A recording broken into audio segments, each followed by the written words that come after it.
चलिए, आज की जो क्लास है ये क्लास है लखनऊ चिकित्सा समाज कार्य की। और लखनऊ चिकित्सा समाज कार्य में यहाँ से प्रश्न श्योर है बनेगा। और मैंने आपको लास्ट टाइम में प्राथमिक समूह और द्वितीयक समूह के बारे में बात कर चुका हूँ कि प्राइमरी ग्रुप और सेकेंडरी ग्रुप किसने दिया है। तो 1909 में, याद रखिएगा, C.H. कूले, चार्ल्स हर्टन कूले इनका पूरा नाम है। इनकी किताब थी सोशल ऑर्गेनाइजेशन। इसी किताब में इन्होंने प्राथमिक समूह के बारे में जिक्र किया था, इसकी विशेषताओं के बारे में भी जिक्र इन्होंने किया था। तो अगर कोई पूछ ले कि प्राथमिक समूह कहते किसे हैं, कोई भी व्यक्ति, तो आप याद रखिएगा कि प्राथमिक समूह द्वारा याद रखिएगा पार्श्विक प्रेरणाओं का मानवीकरण किया जाना और इसी के द्वारा की जाने वाली प्रमुख सेवा, यानी अगर हम बात करते हैं जैसे उसे समाज की मुख्य धारा से जोड़ना, स्नेह, त्याग, भाव को उत्पन्न करना इत्यादि जैसी क्रिया प्रतिक्रिया प्राथमिक समूह के ही अंतर्गत आती है, याद रखेंगे। और प्राथमिक समूह से व्यक्ति में सहिष्णुता, दया, स्नेह और उदारता की जो मनोवृत्ति होती है उसका जन्म होता है, तो वह प्राथमिक समूह कहलाता है। याद रखिएगा सभी लोग। यहाँ पे आप देख सकते हैं कूले ने कहा भी है कि प्राथमिक संबंध वे संबंध हैं जिसमें आमने सामने का सहयोग एवं घनिष्ठता होता है, ये होता है प्राथमिक समूह। बस इतनी चीज़ यहाँ पे आप ध्यान रखेंगे। प्राथमिक समूह के अंतर्गत जिसे व्यक्तिगत या करीबी सदस्य से बंधे होते हैं, तो एग्जाम्पल के तौर पे आता है तो परिवार, आप उसका बताना है कि उदाहरण है बचपन और मित्र। ये एक बार यूजीसी में प्रश्न बनाया भी गया था यहाँ से, ठीक है। तो ये उदाहरण भी कभी कभी प्रश्न में पूछा हुआ या पूछ लिया जाता है, ठीक है, इसे आप ध्यान रखेंगे। अर्ध प्राथमिक समूह की बात कर लेते हैं अगर हम लोग, तो कोले ने पाया है कि कुछ समूह प्राथमिक समूह की संपूर्ण शर्तों को पूरा नहीं कर पाते हैं। तो जो नहीं कर पाते हैं, जैसे अगर हम बात करते हैं नगरीय पड़ोस, कॉलेज, विश्वविद्यालय, एनसीसी इत्यादि चीज़ों में शामिल किया गया है अर्ध प्राथमिक समूह में। तो अर्ध प्राथमिक समूह का जो कॉन्सेप्ट है ये भी C.H. कूले के द्वारा दिया गया है, इस चीज़ को भी आप लोग ध्यान में रखिएगा। अच्छा, द्वितीयक समूह, यदि आपसे कोई पूछे कि द्वितीयक समूह किसे कहते हैं, तो याद रखिएगा कि जब सदस्यों के संबंध में सम्मुखी संपर्क नहीं होते हैं तो वह गौण समूह होते हैं, या आप कह लीजिए द्वितीयक समूह होते हैं। जो समूह घनिष्ठता के अभाव वाले अनुभव को प्रदान करते हैं उसे ही कहते हैं द्वितीयक समूह, यानी सेकेंडरी ग्रुप कहते हैं, है ना। अगर कोई पूछेगा तो आप बता देना। लेकिन द्वितीयक समूह में एक विद्वान रहे हैं किंग्सले डेविस विद्वान, उनका कहना है यहाँ पे, उस चीज़ को आप लोग ध्यान दीजिएगा थोड़ा सा, कि स्थूल रूप से एक होता है मिनी, एक होता है माइक्रो रूप से, ठीक है। स्थूल रूप से द्वितीयक समूह को जो चीज़ें प्राथमिक समूह के बारे में कही गई है उसके विपरीत कहकर परिभाषा किया जाए या उसकी परिभाषा दी जाए तो वो होता है द्वितीयक समूह। ऐसे में किंग्सले डेविस महोदय का स्टेटमेंट हमें देखने को मिलता है। तो मैं अगर बोलूं आप लोगों से कि उन्होंने कभी द्वितीयक समूह शब्द का प्रयोग ही नहीं किया, लेकिन वे प्राथमिक समूह एवं उसके विपरीत एक अन्य बड़े समूह की चर्चा करते हैं, तो वो द्वितीयक समूह कहलाता है। ऐसे में ये परिभाषा बताते हैं किंग्सले डेविस, ठीक है। तो इस चीज़ को आप ध्यान रखिएगा। द्वितीयक समूह में इसका आकार बड़ा होता है द्वितीयक समूह का, और विशेष उद्देश्य होते हैं और घनिष्ठ संबंधों का अभाव पाया जाता है इसमें, उद्देश्यों में अंतर पाया जाता है इसमें, औपचारिक संबंध पाए जाते हैं द्वितीयक समूह में, है ना। और प्राथमिक समूह में छोटा आकार होता है, संबंधों की एक लंबी अवधि होती है प्राथमिक समूह में, पृष्ठभूमि की समानता देखने को मिलती है प्राथमिक समूह में, भागीदारी हितों की गहनता देखने को मिलती है प्राथमिक समूह में, लेकिन द्वितीयक समूह में नहीं मिलता है। वो घनिष्ठ संबंधों का अभाव, उद्देश्यों में अंतर, इच्छा से स्थापित किए जाते हैं और औपचारिक संबंध देखने को मिलेंगे, बड़ा आकार मिलेगा और विशेष उद्देश्य मिलेगा। ठीक है, तो ये द्वितीयक समूह की कुछ विशेषताएं हो जाएंगी, इस चीज को भी आप लोग ध्यान रखेंगे।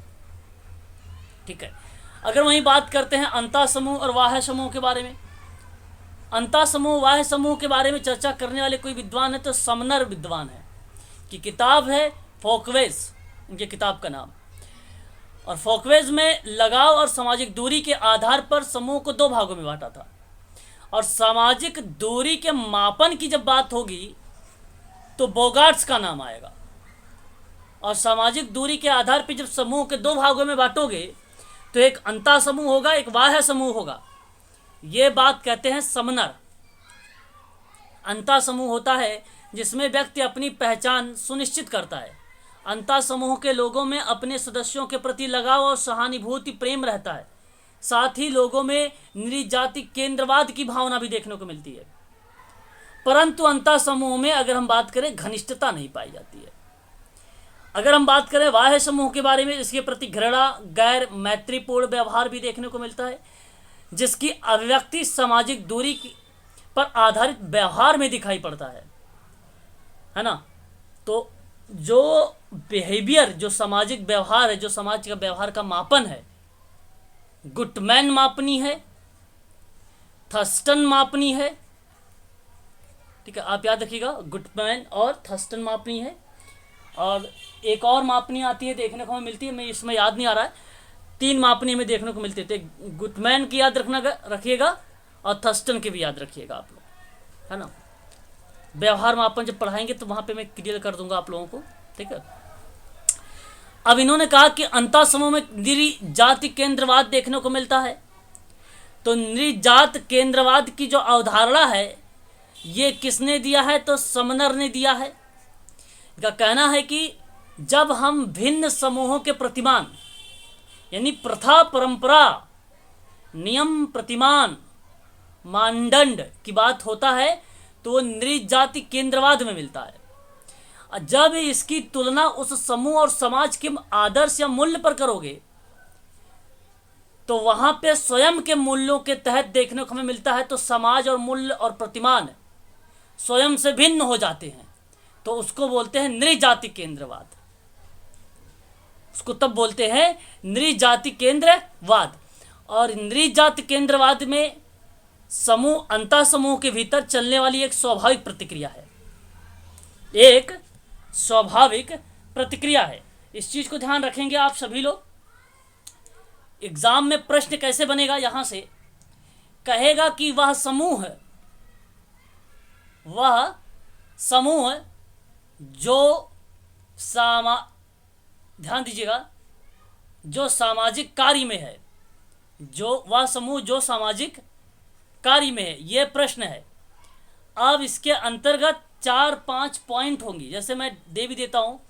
एक पॉइंट होगा आपका कि व्यवस्थित रूप से गठित होना चाहिए। क्या वह समूह जो सामाजिक कार्य में होगा, तो बताइए जरा, व्यवस्थित रूप से गठित होना चाहिए? बिल्कुल होना चाहिए।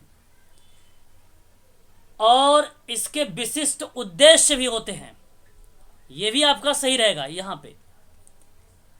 और व्यक्तियों पर जोर दिया जाता है, यह भी सही होगा आपका। और स्वाभाविक रूप से अस्तित्व में आता है, यह यहां पे गलत हो जाएगा। स्वाभाविक रूप से अस्तित्व में आता है अंतः समूह, ना कि वह समूह जो सामाजिक कार्य में है, तो यह गलत जवाब हो जाएगा। देखिए यहां पे यह था कि नृजातिवाद अंतः समूह के भीतर चलने वाली स्वाभाविक प्रक्रिया है, ना कि समाज कार्य में चलने वाली स्वाभाविक प्रक्रिया है ना। तो याद रखेंगे, ये एक प्रश्न यहां से मैंने बता दिया, ऐसे भी प्रश्न हमें देखने को मिल जाएंगे। अच्छा, रेफरेंस ग्रुप, अगर हम बात करते हैं संदर्भ समूह शब्द का, तो टर्म का प्रयोग सर्वप्रथम अगर कोई विद्वान ने किया तो उसका नाम है Herbert Hyman. Archives of psychology की किताब लिखा था, उसी किताब में संदर्भ समूह के बारे में बात किया था। रिसर्च का जब पाठ पढ़ेंगे तो लास्ट में एक पॉइंट आता है संदर्भ समूह ग्रंथ। ये चीज़ें हमें लास्ट में देखने को मिलती है, वहाँ आप देखेंगे क्रम में, जब मैं आपको PhD कैग पढ़वाऊँगा थोड़ा सा। तो जिस शब्द का प्रयोग उन्होंने उस समूह के लिए किया जिसके आधार पर व्यक्ति अपनी स्थिति का मूल्यांकन करता है, लेकिन संदर्भ समूह को सिद्धांत और समाजशास्त्रीय स्वरूप प्रदान करने का कार्य जो है रॉबर्ट के मर्टन ने किया था। पुस्तक का नाम था social theory and social structure. तो एक यहां से 3 बातें याद रखिएगा। पहली बात यह कि संदर्भ समूह को सर्वप्रथम प्रयोग किसने किया, तो हर्बर्ट हाइमन का नाम। दूसरी बात किताब तो अचीव ऑफ साइकोलॉजी। तीसरी बात समाजशास्त्रीय स्वरूप किसने प्रदान किया है संदर्भ समूह का, तो आर.के. मर्टन। और आर.के. मर्टन की किताब का नाम social theory and social structure. ये 4 बातें इस पैराग्राफ से याद रखिएगा, है ना। ये प्रश्न बनाते हैं एग्जाम में, है ना, सोशल वर्क में ये प्रश्न बनता है। आगे अगर हम बात करते हैं, आर.के. मर्टन की कहानी समाप्त नहीं हुई है। आर.के. मर्टन ने संदर्भ समूह के सिद्धांत को स्पष्ट करने के लिए 2 अवधारणाएं भी दिया है। एक सापेक्षिक वांछना होता है, एक पूर्वानुमानित समाजीकरण होता है। जो सापेक्षिक वांछना होता है वो बेसिकली सबसे पहले सैमुअल स्टाफर ने कहा था। अभी हमने कल या परसों कुछ प्रश्न देखे थे, उस प्रश्नों में ये चीज़ें था। सैमुअल स्टाफर का नाम, उसकी किताब का नाम था दी अमेरिकन सोल्जर। याद रखिएगा, सापेक्षिक जो है वांछना। अब ये सापेक्षिक जो वांछना है वो किताब में लिखा गया अमेरिकन सोल्जर में, और उसमें कहा गया कि जिसे उन्होंने द्वितीय विश्व युद्ध के दौरान सैनिकों में व्याप्त असंतोष को स्पष्ट करने के लिए जो क्रिया प्रतिक्रिया किया गया था उसको कहा गया था सापेक्षिक वांछना। जब व्यक्ति अपने समूह की तुलना अन्य समूह से करता है और अपने समूह की तुलना के रूप में निम्न स्थितियों में पाता है जहां हीनता और हताशा उत्पन्न होती है, उसे ही कहा जाता है सापेक्षिक वांछना। और जब हम बात करते हैं पूर्वानुमानित समाजीकरण के बारे में, पूर्वानुमानित समाजीकरण के बारे में, तो वो कहता है कि पूर्व की कल्पना पर आधारित, जहां रूल रेगुलेशन नियम प्रथा मान प्रतिमान स्थापित किए जाते हो, परंतु वो पूर्व कल्पना की स्थिति के आधार पर होगी, तो उसे हम लोग कहेंगे पूर्वानुमानित समाजीकरण। ठीक है, उसे हम लोग बोलेंगे पूर्वानुमानित समाजीकरण। तो 2 शब्दों के बारे में बताया, तब जाके इसने संदर्भ समूह का सिद्धांत दिया। ठीक है, इस चीज को भी आप ध्यान रखेंगे।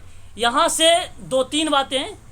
पहला तो ये कि संदर्भ समूह के सिद्धांत को स्पष्ट करने के लिए 2 सिद्धांत कौन कौन से हैं। सापेक्षिक वांछना है एक है पूर्वानुमानित समाजीकरण है। सापेक्षिक वांछना कहते किसे हैं, जब व्यक्ति अपने समूह की तुलना में अन्य समूह से करने लगे, कंपेयर, तो ऐसी स्थिति जो है हीनता और हताशा उत्पन्न हो जाए, तो उसको कहेंगे सापेक्षिक वांछना। और पूर्वानुमानित समाजीकरण तो जहां पहले से कोई कल्पना पर आधारित जो समाजीकरण है, जो मान प्रथा प्रतिमान मानदंड व्यवस्थाएं हैं, उसको रिप्रेजेंट करता, तो पूर्वानुमानित समाजीकरण होता है। और सापेक्षिक वांछना का सबसे पहले सैमुअल स्टाफर थे, सिद्धांत दिया इसने मर्टन ने, और स्टाफर की किताब का नाम था दी अमेरिकन सोल्जर। इस चीज को ध्यान रखेंगे आप लोग। बस कुछ विद्वानों ने समूह को अलग अलग तरीके से डिवाइड किया है। समूह का जो वर्गीकरण होता है 2 प्रकार का होता है, एक हॉरिजॉन्टल होता है, एक वर्टिकल होता है। ये नाम आता है मिलर का। मर्टन की बात करते हैं तो सदस्यता समूह और गैर सदस्यता समूह आता है। जहां मेंबरशिप ग्रुप और नॉन मेंबरशिप ग्रुप की बात होती है तो आर.के. मर्टन का नाम आता है। बीर स्ट्रीट, देखिए बीर स्ट्रीट वही विद्वान है जिन्होंने सोशल केस वर्क के प्रिंसिपल बताए थे बीर स्ट्रीट के द्वारा 1957 में। ये वही नाम है तो संदर्भ समूह और गैर संदर्भ समूह है ना। लेकिन अभी मैंने बताया है आपको कि संदर्भ समूह की अवधारणा जब सिद्धांत को लेकर बताई जाती है तो मर्टन का नाम आता है। इस चीज को आप ध्यान रखेंगे। और हाइमन की बात अगर हम करेंगे तो इन्होंने सबसे पहले उसका प्रयोग किया था, हर्बर्ट हाइमन ने। ठीक है, इस चीज को भी आप ध्यान रखेंगे। अगर समूह का वर्गीकरण की पूछेगा तो आप बेस्टीड का नाम लगाएंगे। अच्छा, निकॉम की बात अगर हम लोग करें तो सकारात्मक एक संदर्भ समूह होता है, एक नकारात्मक संदर्भ समूह होता है। पॉजिटिव रेफरेंस ग्रुप होता है और एक निगेटिव रेफरेंस ग्रुप होता है। इस चीज को आप ध्यान रखेंगे। पार्क और बर्गेस का नाम आता है, बर्जेस का नाम आता है। तो एक क्षेत्रीय समूह होता है, एक गैर क्षेत्रीय समूह आता है। ये भी आप ध्यान रखेंगे। ये सभी के सभी समूह का एक प्रकार का वर्गीकरण है ना, याद रखेंगे आप सभी लोग। आगे बढ़ते हैं तो सेरोकिन का अगर हम नाम लेते हैं तो सेरोकिन एक एकल बंध की बात करते हैं, जैसे यूनिबॉन्डेड, और मल्टी बॉन्डेड की बात करते हैं, बहुबंधन की बात करते हैं और एकल बंधन की बात करते हैं सेरोकिन महोदय। गिडेंस की बात करेंगे तो जननिक, एकत्रित और वियोजक और अतिव्यापी, ये चार ऐसे समूह के वर्गीकरण के भागों में कोई विद्वान अगर बांटा है चार भागों में सामाजिक समूह का वर्गीकरण, तो वो गिडेंस का नाम आता है। ऐच्छिक और अनिवार्य की बात अगर होता है तो वार्ड का नाम आता है। औपचारिक और अनौपचारिक समूह की बात होता है तो बोगार्ट्स का नाम आता है। ठीक है, याद रखिएगा, ये समूह का वर्गीकरण है आप लोगों के लिए। एक जर्मन के समाजशास्त्री नाम थे सीमेल, ने आकार को समूह के वर्गीकरण का आधार माना था। चूंकि समाजीकृत के व्यक्ति समाजशास्त्र की बुनियादी इकाई है, इसलिए उसने एकक व्यक्ति को समूह संबंधों का केंद्र मानकर आरंभ किया और अपने वर्गीकरण में द्वैत, त्रैत तथा अन्य छोटे समूहों एवं विशाल स्तरीय समूहों को सम्मिलित किया था। तो जहां आपको एकक मिले, द्वैत मिले और त्रैत मिले और इसके आधार पे समूहों का वर्गीकरण हो रहा हो, तो सीमेल ऐसा विद्वान का नाम याद रखिएगा, यहां पे लगाइएगा आप लोग। ठीक है, वेरी वेरी मोस्ट इंपॉर्टेंट, एफ्टोनीज का नाम आता है। जहां गेसल सॉफ्ट और गेमेन सॉफ्ट की बात होती है तो एफ्टोनीज का नाम आता है। यूजीसी के 2020 में यह प्रश्न आया हुआ था। तो समूहों को समुदाय और समिति के रूप में अगर कोई वर्गीकरण किया है तो उसका नाम है एफ्टोनीज। और कूले को तो आपको पता ही है, 1909 में सोशल संगठन, एक प्रकार से ऑर्गेनाइजेशन, 1909 में। मिलर आप जानते ही हैं, वर्टिकल और हॉरिजॉन्टल में डिवाइड किया है, यह आपको अच्छे से पता है। बात करते हैं चार्ल्स एलोड। समूह को ऐच्छिक और अनैच्छिक एक टाइप बना और दूसरा बना संस्थागत और असंस्थागत, तीसरा बना अस्थायी और स्थायी समूह का विभेद। तो ये तीन भागों में वर्गीकरण किया गया। उनका नाम था चार्ल्स एलोड। ये आप ध्यान रखेंगे इनका नाम भी। हम बात करते हैं लियोपोल्ड के अकॉर्डिंग। इन्होंने सामाजिक समूह को तीन भागों में बांटा। एक का नाम रखा था भीड़, दूसरे का नाम रखा था उन्होंने समूह, और तीसरे का नाम रखा था अमूर्त संग्रह। तो ये लियोपोल्ड का नाम आएगा, ये चीज ध्यान रखिएगा।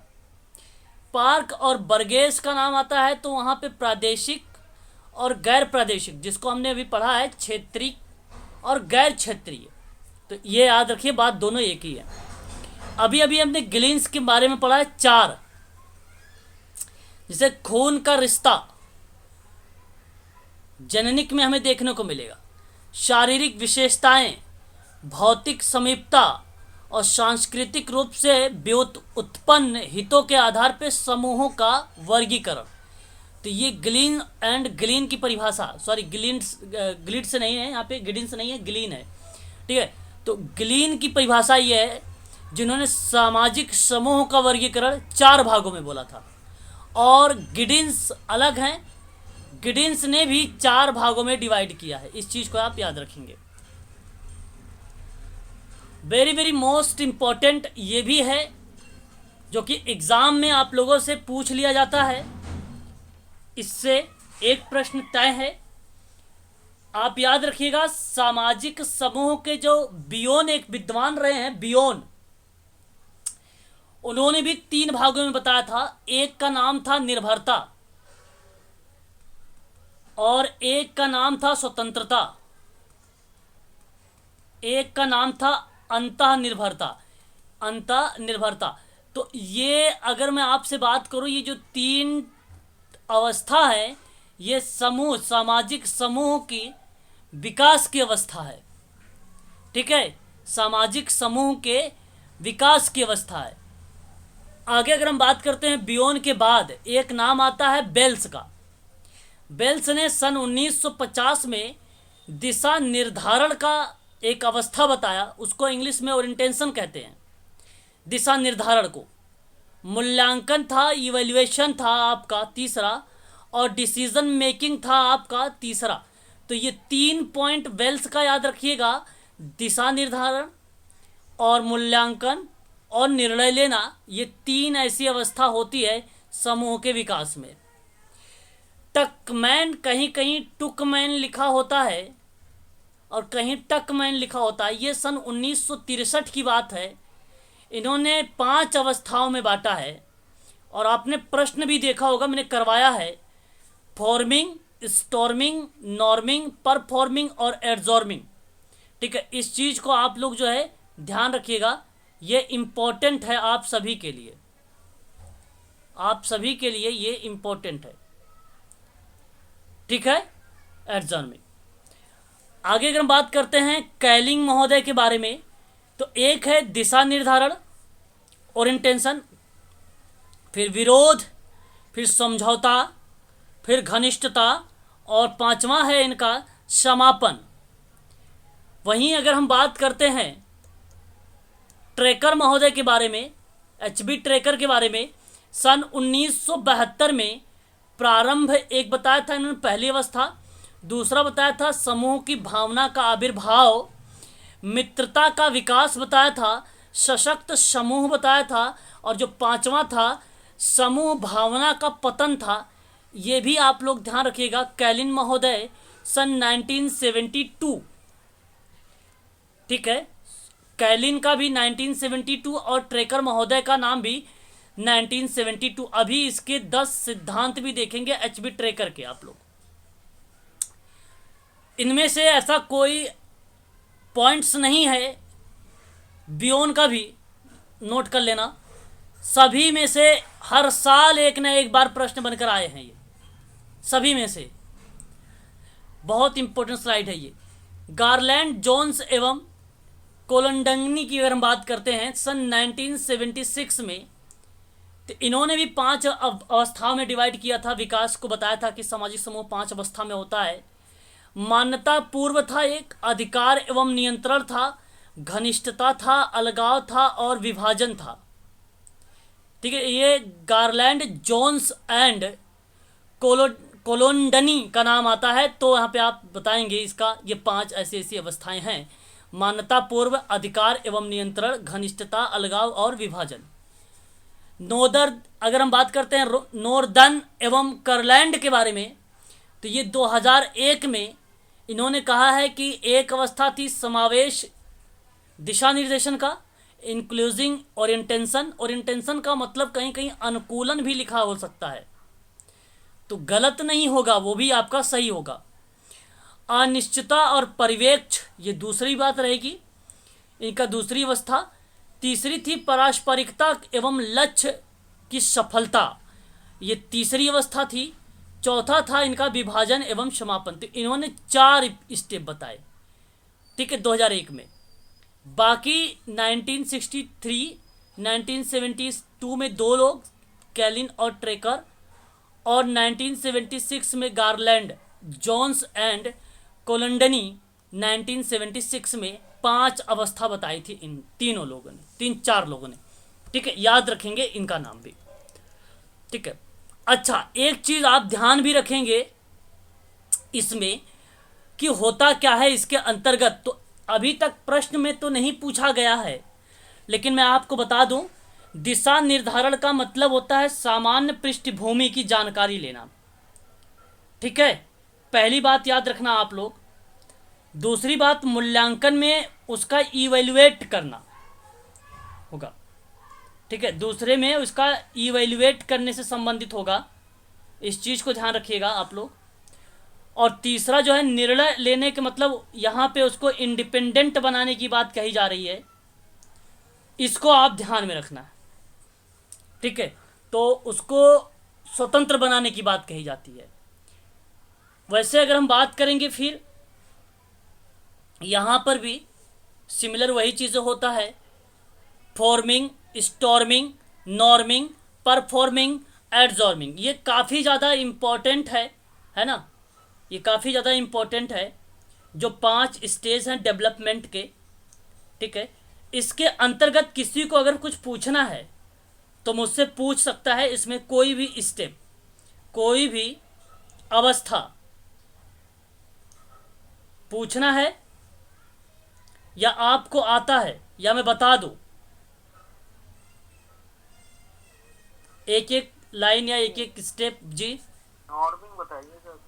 ओके, देखिए यहाँ पे अगर हम बात करते हैं नॉर्मिंग के बारे में, तो नॉर्मिंग बेसिकली क्या होता है, एक ऐसा स्टेज है जहाँ पे समझौता, आम सहमति काफ़ी हद तक टीम के बीच बनी रहती है, जो नेता द्वारा सुविधा के लिए अच्छी तरह से जवाब देती है, वो नॉर्मिंग के रिस्पॉन्सिबिलिटी में देखने को मिलता है।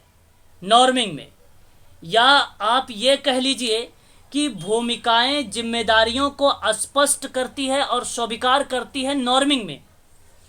नॉर्मिंग एक अगर हम बात करें तो समूह समझौते द्वारा बड़े निर्णय किए जाते हैं। छोटे निर्णय समूहों के भीतर व्यक्तियों की या छोटी टीमों को सौंप दिया जाता है, छोटी टीमों को सौंप दिया जाता है। और नॉर्मिंग रिप्रेजेंट होती है प्रतिबद्धता और एकता मजबूत करने के लिए। ठीक है, सामाजिक गतिविधियों में संलग्न होने के लिए बात करती है नॉर्मिंग, इस चीज को ध्यान रखिएगा। और जो परफॉर्मिंग होता है, ये बताता है टीम की बढ़ती रणनीति को, जागरूकता को लाने के लिए। ठीक है, तो टीम वह क्यों कर रही है और जो वह कर रही है वो किस परिप्रेक्ष्य से कर रही है, तो लोगों को अवेयरनेस के लिए कर रही है, क्या मतलब क्या रणनीति बना रखी है, उसके परिप्रेक्ष्य से ये देखने को हमें मिलता है परफॉर्मिंग में। तो टीम की साझा दृष्टि और स्वतंत्रता और नेता से हस्तक्षेप या भागीदारी की आवश्यकता की बात ये बात नहीं करता है। तो the shared vision of the team, it is now dependent and does not need interface. ठीक है, तो कहने का मतलब यह हुआ कि जो टीम की साझा की बात करेगी वो स्वतंत्रता की बात करता है नेता का, साथ ही साथ उसे हस्तक्षेप और भागीदारी की आवश्यकताओं को भी बताता है। लेकिन कुछ जगह जहां नेगेटिव एक्टिविटी होती है वहां पे ये चर्चा नहीं करता है परफॉर्मिंग में। ये फोकस जो करता है, जो इसका ध्यान केंद्रित की बात होती है, वो केवल लक्ष्य पर होता है, वो केवल लक्ष्य पर होता। तो टीम में उच्च स्तर की जो स्वतंत्रता की बात करता है वो आपका करता है परफॉर्मिंग। परफॉर्मिंग, इस चीज को आप ध्यान रखेंगे। Number 1 forming, number 2 storming, number 3 norming, number 4 performing, है ना। सॉरी, इस चीज को आप लोग ध्यान रखिएगा, इस चीज को आप लोग ध्यान रखेंगे, इंपॉर्टेंट चीज है ये। और एडजॉर्मिंग की बात अगर हम करते हैं तो सन 1975 में बात की गई थी। पांचवें स्टेप की सन 1975 में बात की गई थी। इसको जोड़ा गया था, और ये जानते हैं किस लिए जोड़ा गया था? यह मैं आपको बता दूं, ये स्थगन का विस्तार के बजाय अगर मैं बात करूं तो एक दृष्टिकोण में समूह को देखना या उसका ऑब्जर्वेशन करना, ऐसी प्रतिक्रिया के लिए ये लास्ट वाली पॉइंट एडजॉर्मिंग को जोड़ा गया था। ठीक है, इस चीज को आप ध्यान रखेंगे। ये टुकमैन का है, ये 5 के 5, और ये बेसिकली बताता है सिचुएशन लीडरशिप की बात करता है। सिचुएशन लीडरशिप की बात करता है या नेतृत्व की बात करता है, तो हमें ये चीजें देखने को मिलती है। 5 स्टेप। ठीक है, अब बात करेंगे सामाजिक समूह कार्य का मॉडल। मॉडल से भी काफी प्रश्न पूछे जाते हैं, ये भी इंपॉर्टेंट है, ये भी टॉपिक। अगर हम models of social group work के बारे में पढ़ें तो एक होता है सामाजिक लक्ष्य का मॉडल, दूसरा होता है उपचारात्मक मॉडल, तीसरा होता है पारस्परिक मॉडल, चौथा होता है इनटेक मॉडल, पांचवा होता है समस्या को सुलझाने वाला मॉडल, जिसको आप कहते हैं प्रॉब्लम सॉल्विंग मॉडल।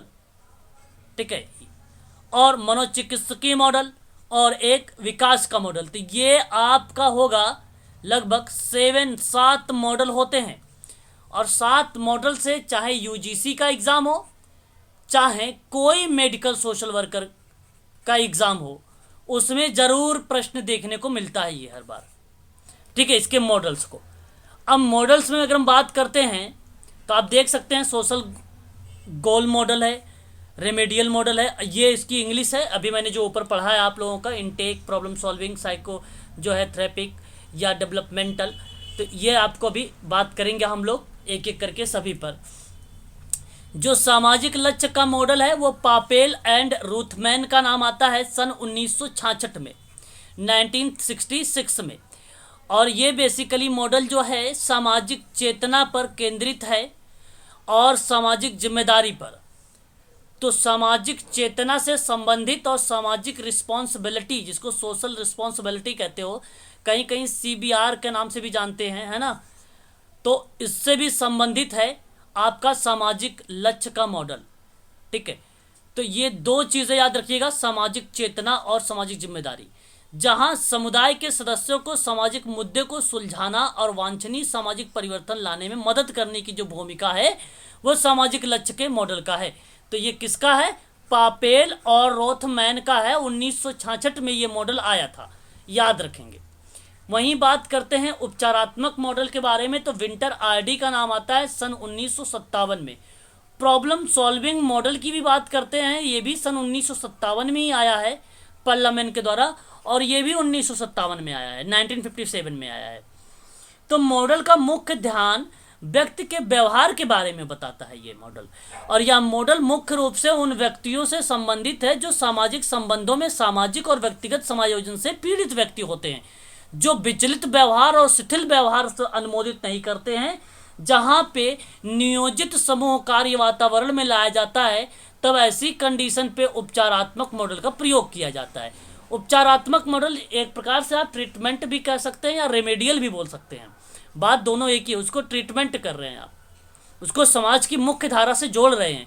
ऐसे मॉडल विंटर आरडी महोदय ने दिया था। ठीक है, निदान के प्रतिक्रिया के बाद का मॉडल है ये। ठीक है, इस चीज को याद रखेंगे।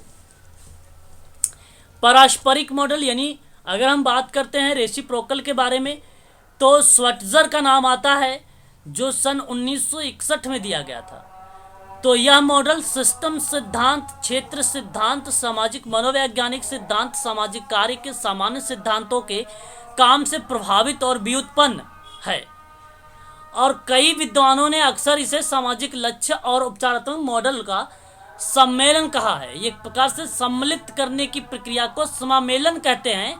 तो समामेलन का रूप भी दिया है पारस्परिक मॉडल का कई विद्वानों ने, जहां समाज कार्य में मॉडल, सिस्टम, एरिया, और साइको साइंटिफिक या आप कह लीजिए मनोवैज्ञानिक सिद्धांत जब शामिल करेंगे तैसे ही आपका पारस्परिक मॉडल आ जाएगा। और यही पारस्परिक मॉडल स्विट्जर के अकॉर्डिंग दिया गया है सन 1961 में, 1961 में। इस चीज को आप ध्यान रखिएगा। ये आपको बता दो, सम्मिलित करने में मिलेगा प्रश्न, सम्मिलित करने में। बात करते हैं इनटेक मॉडल का। इनटेक मॉडल में अगर कोई विद्वान लोकप्रिय रहा है तो नाम उसका है हैंकिंसन स्टेफन का नाम। इनका कहना है कि यह मॉडल एक व्यक्ति सीधे समर्थन के किसी भी कार्यक्रम में हस्तक्षेप करता है। हस्तक्षेप का मतलब होता है इंटरवेंशन, इंटरवेंशन का मतलब होता है उसकी पहचान करने की प्रतिक्रिया को। ठीक है, तो इनटेक मॉडल, हिंदी में इसको भर्ती कहा जाता है, संवेग भी कहा जाता है, संवेग, आप संवेग कह लीजिए, संवेग कह लीजिए इसी को। हालांकि उत्तराखंड मेडिकल सोशल वर्क में ये प्रश्न आया हुआ था। तो पहले भर्ती यानी इनटेक मिलेगा, फिर अध्ययन मिलेगा, फिर निदान मिलेगा, फिर उपचार मिलेगा। ये 4 स्टेप आपको देखने को मिलेंगे, इस चीज को ध्यान रखेंगे। समस्या समाधान सामाजिक कौशल का मॉडल भी कहा जाता है, समस्या समाधान मॉडल को। तो ध्यान रखेंगे ये दोनों मॉडल की प्रतिक्रिया में अगर बात होगी तो एच पल्लमैन का नाम आएगा सन 1957 में। ठीक है, व्यवहार की समस्या को हल करना और व्यवहार कौशल को विकसित करना इस मॉडल को महत्वपूर्ण संगीत कार्यक्रम है। तो एक प्रकार से ये जो है समस्या समाधान का मॉडल एच पल्लमैन द्वारा जो दिया गया वो व्यवहार को परिवर्तित करने के लिए दिया गया था। अब आप ये मत सोचिएगा कि व्यवहार परिमार्जन का अवधारणा इन्होंने दे दिया। व्यवहार परिमार्जन का अवधारणा स्किनर का नाम आता है, ठीक है, ना कि एच पल्लमैन का नाम आता है। यहाँ तो बात हो रही है कि समस्या समाधान करना है और उसे उसके व्यवहार को, जो नकारात्मक व्यवहार है उसको दूर करके सकारात्मक लाना है। तो ऐसी क्रिया प्रतिक्रिया की बात करते हैं एच पल्लमैन, इस चीज को ध्यान रखिएगा। साइकोथेरेपेटिक मॉडल की बात करते हैं तो अल्पोर्ट का नाम आता है।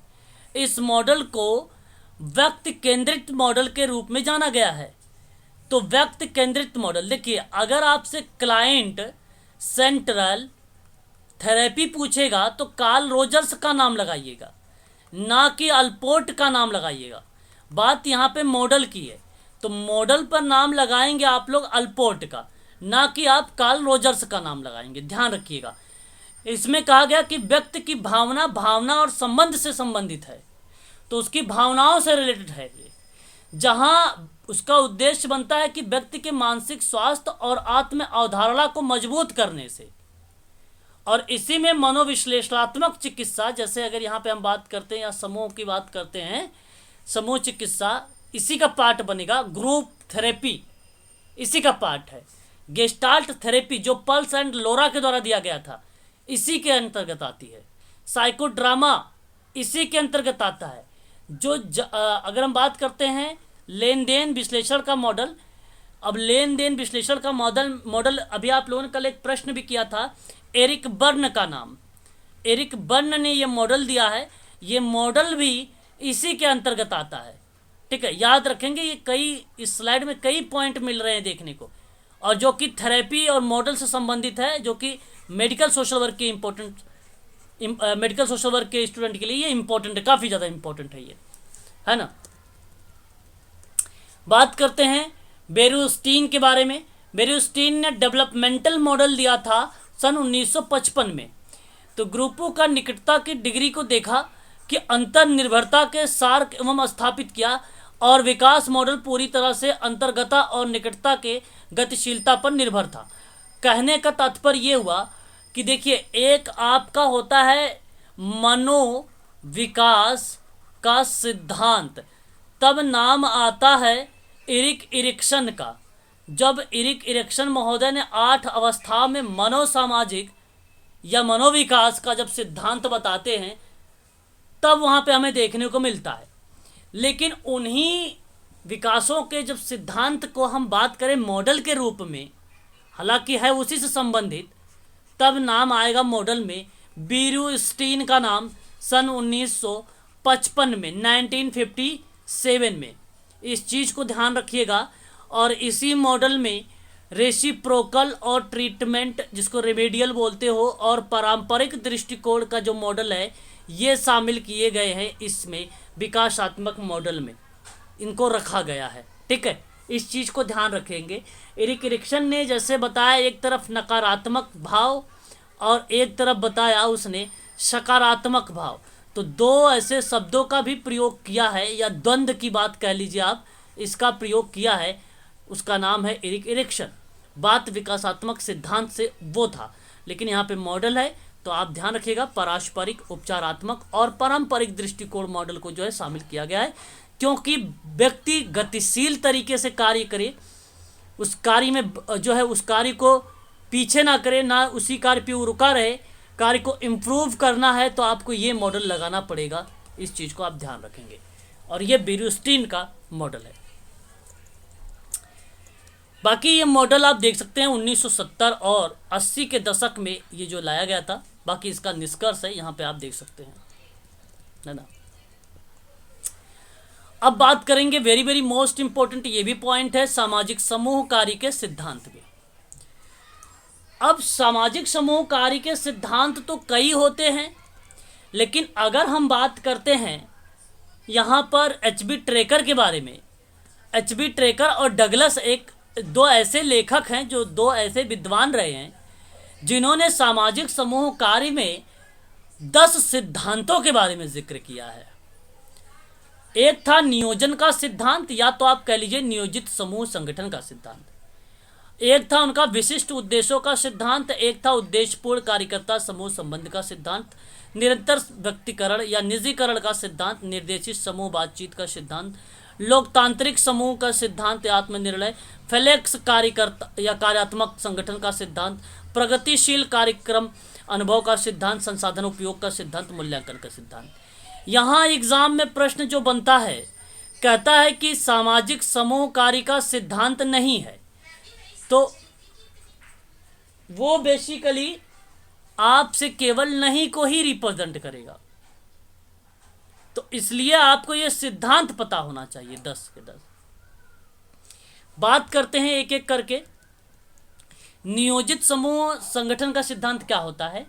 समूह का निर्माण सदैव सुनियोजित होना चाहिए। स्वाभाविक है कि यदि बिना किसी नियोजन के समूह का निर्माण किया जाए तो वह अपने लक्ष्य को शायद ही प्राप्त कर सके। और नियोजन में जनशक्ति, साधन शक्ति, माध्यम, प्रक्रिया और लक्ष्य को शामिल किया जाता है। इन सभी का यदि अच्छा उपयोग करना है तो इन सबको अच्छे प्रकार से एक दूसरे के पूरक के रूप में संगठित करना होगा, तभी नियोजन का सिद्धांत डेवलप होगा। तो ये एक प्रकार का अगर हम बात करते हैं तो इसको कहते हैं नियोजन या नियोजित समूह संगठन का सिद्धांत। ये एच.बी.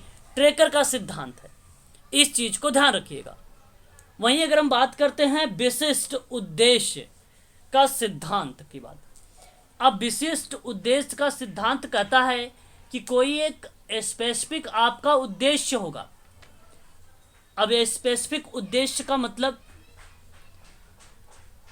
समूह कार्य का लक्ष्य निश्चितता होने से बड़ी सुविधा होती है और इससे समूह के सदस्य या साफ साफ समझ सकते हैं कि उन्हें क्या करना है और उनसे क्या अपेक्षाएं हैं और वे कितनी शक्ति से किस प्रकार कार्य करेंगे। यदि लक्ष्य या उद्देश्य स्पष्ट नहीं होंगे तो असामंजस्य में पड़े रहेंगे, उनको इधर उधर बहकने का कम अवसर मिलेगा। तो विशिष्ट अगर उद्देश्य होगा तब ऐसी क्रिया प्रतिक्रिया हमें देखने को मिलेगी। तो एक विशिष्ट उद्देश्य या लक्ष्य होने की सिद्धांत भी बताता है सामाजिक समूह कार्य का सिद्धांत। ठीक है, तो ये भी आपका सही रहेगा। वहीं हम बात करते हैं उद्देश्यपूर्ण का।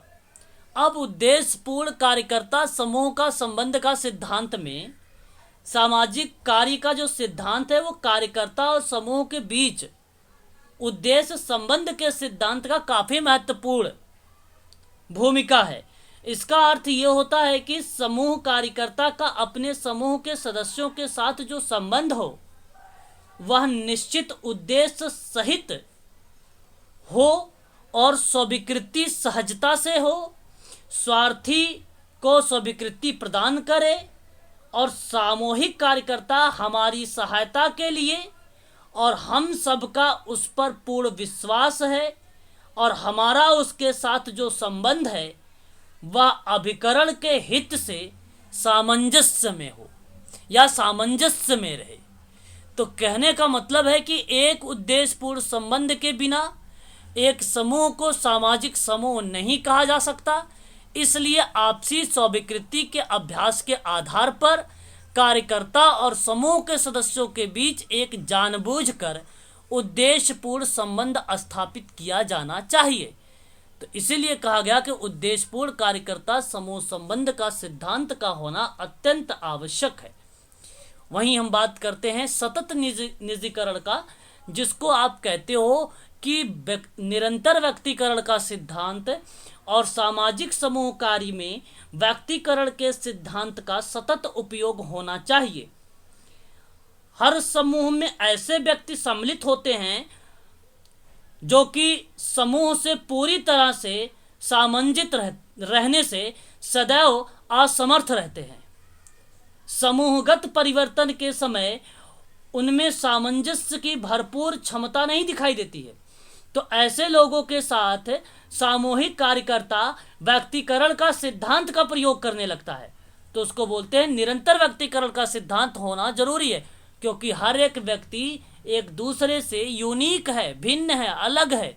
इसलिए उसका विकास, उसका लक्ष्य, उसका टारगेट, उसकी सीखने की प्रक्रिया भी अलग अलग ही होगी।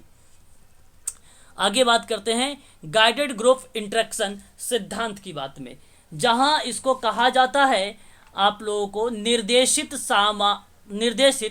सामूहिक अंतःक्रिया का सिद्धांत भी।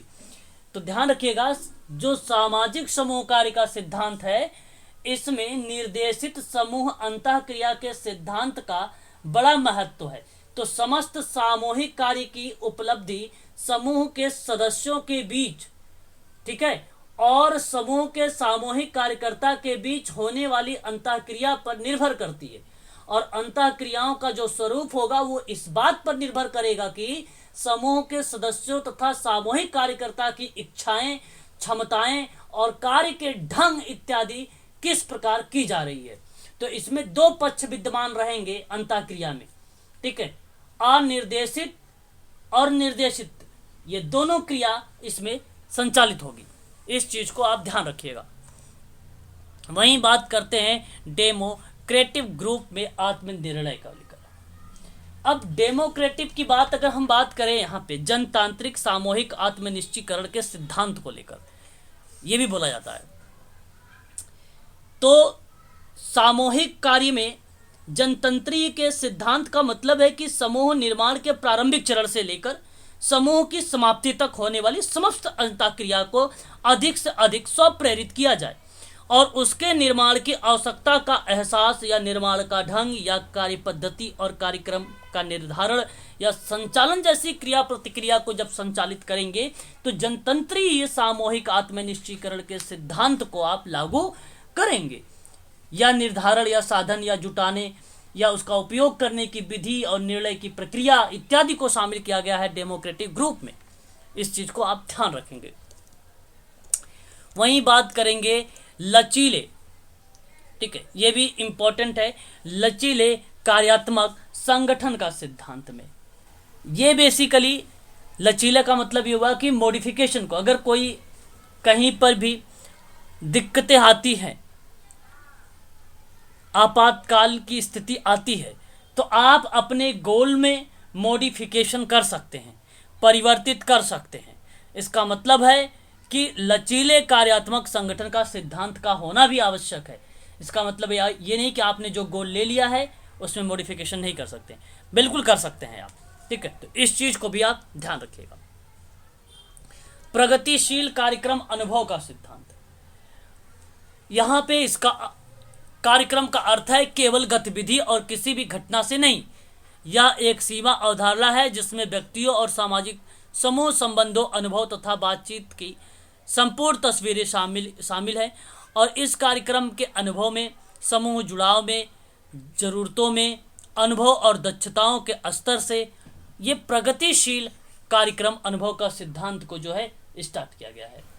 ठीक है, तो प्रगतिशील कार्यक्रम होना चाहिए, प्रोग्रेस वाला कार्यक्रम होना चाहिए और अनुभव पर आधारित होना चाहिए।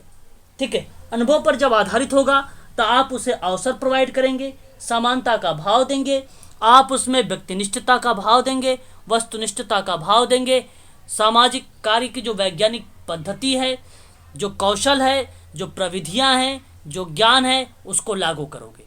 तो ये अनुभव जब रहेगा या उसी पर आधारित होगा तभी ये काम हो पाएगा। इसलिए सामाजिक समूह कार्य के सिद्धांत में प्रगतिशील कार्यक्रम अनुभव का सिद्धांत भी लागू होता है। वहीं बात करते हैं संसाधन उपयोग के सिद्धांत को। तो जो साधनों में उपयोग का सिद्धांत होगा वो सामाजिक समूह कार्य में संस्था और समुदाय का संपूर्ण वातावरण साधनों पर निर्भर करेगा। ऐसा माना जाता है कि सभी समूहों में जो कार्य क्षेत्र होंगे ऐसे साधन उपलब्ध भी आसानी से हो जाएंगे। तो साधन ही नहीं होंगे तो कार्य कैसे करोगे? तो संसाधन का उपयोग अवश्य होना चाहिए, चाहे समूह कार्य कर रहे हो, चाहे ग्रुप वर्क कर रहे हो, चाहे आप केस वर्क कर रहे हो। लास्ट है आपका मूल्यांकन का सिद्धांत। अब मूल्यांकन का सिद्धांत कहता है कि सामूहिक कार्यकर्ता को चाहिए कि समूह की गतिविधियों का बीच बीच में आवश्यकता के अनुसार उसका मूल्यांकन करे। इस प्रकार किए गए मूल्यांकन से समूह की शक्तियों का समुचित नियोजन, नियंत्रण, आवश्यक परिमार्जन करने में सुविधा होती है। तो सामूहिक कार्यकर्ता को अपने कृत्यों को समझने और सुधारने का अवसर भी देखने को मिलता है। यही कारण है कि सामाजिक समूह कार्य में मूल्यांकन का सिद्धांत भी लागू होता है। इस चीज को भी आप लोग ध्यान रखेंगे। आगे बढ़ते हैं। ठीक है, तो ये आज का टॉपिक है, आपका समाप्त हो गया है समूह कार्य। अब हम लोग कल देखेंगे समूह कार्य से जितने भी प्रश्न बनते हैं उन सभी प्रश्नों को हम लोग करेंगे कल की क्लास में। ठीक है, और देखते हैं जी।